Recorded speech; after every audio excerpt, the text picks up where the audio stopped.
سبحان اللہ کہتے ہیں تو خصوصی خطیب کی حیثیت سے الحمدللہ رب العالمین آج ان کا خطاب آپ کو سنا ہے۔ استاد العلماء حضرت علامہ مفتی مظفر حسین صاحب مصباحی تشریف رکھتے ہیں اور ابھی قاضی شہر کانپور کی آمد ہوگی۔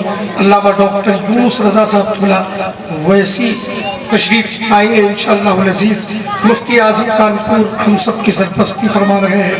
آئیے سرپرست اجلاس کا دل کی گہرائی سے استقبال کیا جائے۔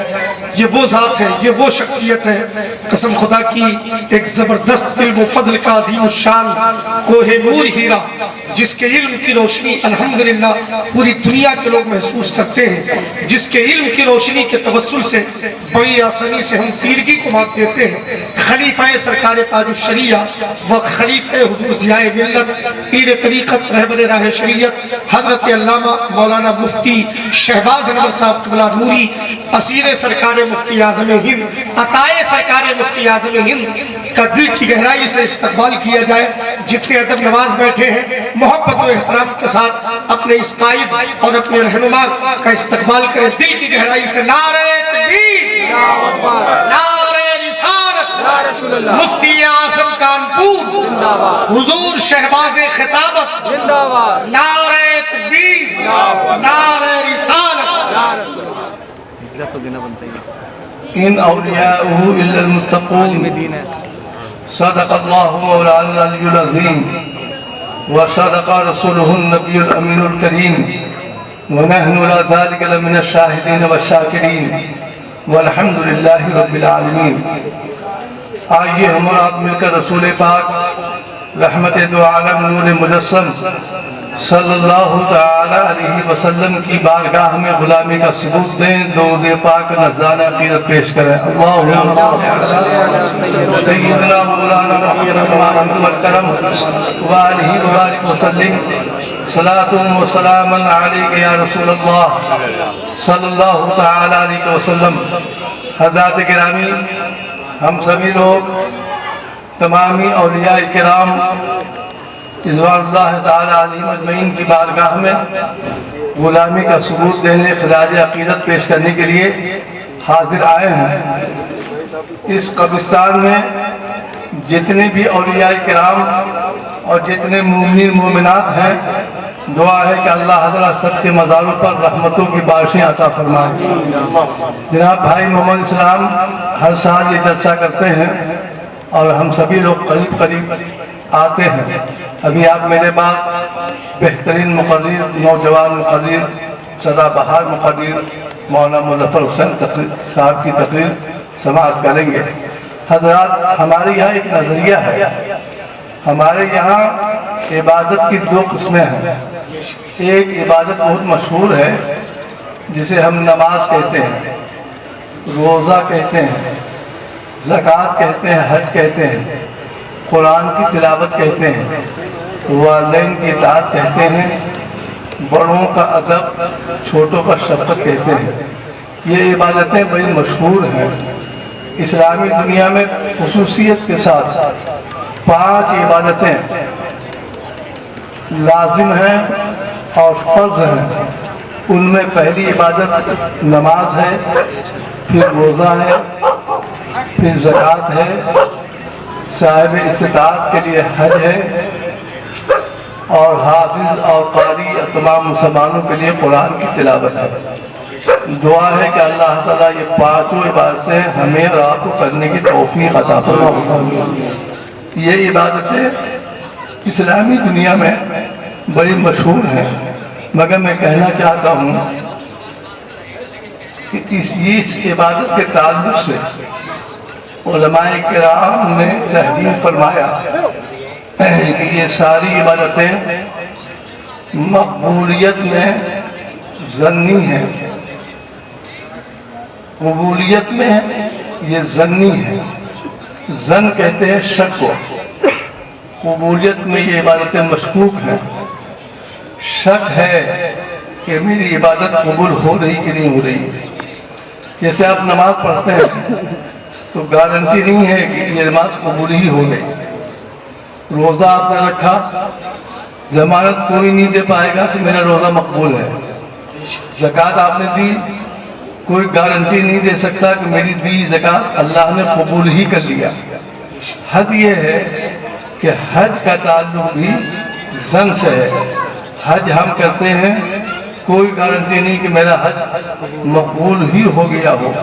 کعبہ کا طواف، آب زمزم کا پینا، حرم میں نماز پڑھنا، یہ ساری باتیں جو ہیں مقبولیت میں ظنی ہیں۔ غور فرمائیں، ظن شک کو کہتے ہیں۔ حضرت آدم سے لے کر اب تک انبیاء کرام کی باتیں تو مقبول ہیں، اصحاب کرام کی باتیں بھی مقبول ہیں، اولیاء کرام کی باتیں بھی مقبول ہیں، مگر ان طبقات کے علاوہ جتنی بھی اسلامی طبقے ہیں، مومن کے طبقے ہیں، ان طبقوں کے لیے ساری باتیں ظنی ہیں، مشکوک ہیں، پتہ نہیں قبول ہے کہ نہیں۔ اللہ فرماتا ہے کہ میری رضا کی تم نماز پڑھو، قبول کرے نہ کرے میری مرضی، زکوٰۃ دو، قبول کرے نہ کرے میری مرضی، حج کرو، قبول کرے نہ کرے میری مرضی، روزہ رکھو، قبول کرے نہ کرے میری مرضی۔ اگر میں چاہوں گا قبول کر لوں گا، اگر نہیں چاہوں گا قبول نہیں کروں گا۔ مگر وہی اللہ فرماتا ہے کہ جو لوگ میرے اولیاء کا ذکر کرتے ہیں اس کے ذکر کو ہم ضرور قبول فرمائیں گے۔ کتنا بڑا فرق ہے۔ یہاں پر کچھ دماغ ایسا ہے کہ جو یہ سوچ سکتا ہے کہ آپ نے تو نماز کو بالکل ہلکا کر دیا، زکوٰۃ کو بالکل ہلکے انداز میں پیش کیا ہے، حج کو اس سے بھی زیادہ ہلکا کر دیا۔ ایک آدمی حج کرنے جاتا ہے 3 لاکھ روپیہ لگتے ہیں، اور آپ اتنا ہلکا بنا کر پیش کر رہے ہیں کہ یہ عبادت مقبولیت کا ظنی ہے۔ میں کہتا ہوں زیادہ دور نہ جائیے، آپ نے حج کیا، کعبے کا طواف کیا، حرم میں نمازیں پڑھیں، آب زمزم مقام ابراہیم پر سجدے آپ نے کیے، مگر آپ قسم نہیں کھا سکتے کہ میری یہ نمازیں مقبول ہو گئیں، کعبہ کا طواف میرا مقبول ہو گیا، اور یہیں پر چھوڑ کر کے کعبہ سے ہٹ کر کے آپ مدینہ چلے جائیں تو رسول اللہ فرماتے ہیں کہ جس نے میرا گنبد دیکھ لیا ہے میری شفاعت واجب ہو گئی۔ کتنا بڑا فرق ہے۔